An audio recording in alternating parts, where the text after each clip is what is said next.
গুৱাহাটী বিশ্ববিদ্যালয়ত আৰম্ভ 2025-26 বৰ্ষৰ নামভৰ্তি প্ৰক্ৰিয়া আজিৰে পৰা আৰম্ভ হৈছে বিভিন্ন বিভাগৰ প্ৰৱেশ পৰীক্ষা অহা 12 জুলাইলৈকে অনুষ্ঠিত হ'ব বহুকেইটা বিভাগৰ প্ৰৱেশ পৰীক্ষাৰ বাবে অসমৰ বিভিন্ন প্ৰান্তৰ 20টা কেন্দ্ৰত অনুষ্ঠিত হৈছে পৰীক্ষা প্ৰায় 20,000 পৰীক্ষাৰ্থীয়ে নামভৰ্তিৰ বাবে পূৰণ কৰিছে প্ৰপত্ৰ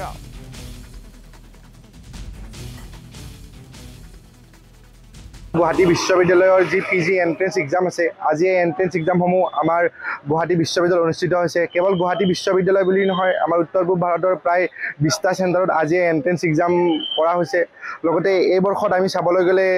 এন্ট্ৰেন্স এক্সামত এপ্লাই কৰা ছাত্ৰ-ছাত্ৰীৰ সংখ্যাটো বহুত বেছি বৃদ্ধি পোৱালৈ দেখা পোৱা গৈছে এতিয়ালৈকে আমি এক্সাক্ট ডাটা যদিও গম পোৱা নাই আমি গম পোৱা মতে প্ৰায় 15,000তকৈ অধিক ছাত্ৰ-ছাত্ৰীয়ে গুৱাহাটী বিশ্ববিদ্যালয়ত যাতে মাষ্টাৰ্ছ কৰিব পাৰে তাৰ বাবে তেওঁলোকে নামভৰ্তি কৰিছে সেইসকল ছাত্ৰ-ছাত্ৰীসকলে আজি আন চেণ্টাৰসমূহৰ দৰে গুৱাহাটী বিশ্ববিদ্যালয়ত তেওঁলোকে পৰীক্ষাসমূহ দিবলৈ আহিছে আমাৰ গুৱাহাটী বিশ্ববিদ্যালয়তে সমূহ আপোনালোকে দেখিছে জাগাবিলাকত হোষ্টেল